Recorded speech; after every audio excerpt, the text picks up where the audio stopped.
Magandang gabi po. Ngayon po ay araw ng Huwebes, October 19, 2023. At narito na po ang resulta ng ating 9 p.m. PCSO Lotto results today.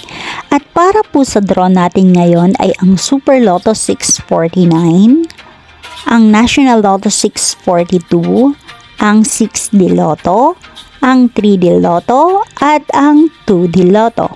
Para po sa mga bag nanonood, huwag niyo pong kakalimutan mag-subscribe sa aking channel at pahit na din po ako ng notification bell para updated po kayo lagi sa aking mga bagong upload. At para naman po sa update ng ating Lotto winners, ipinopost ko po siya under our comment section. Maraming salamat po.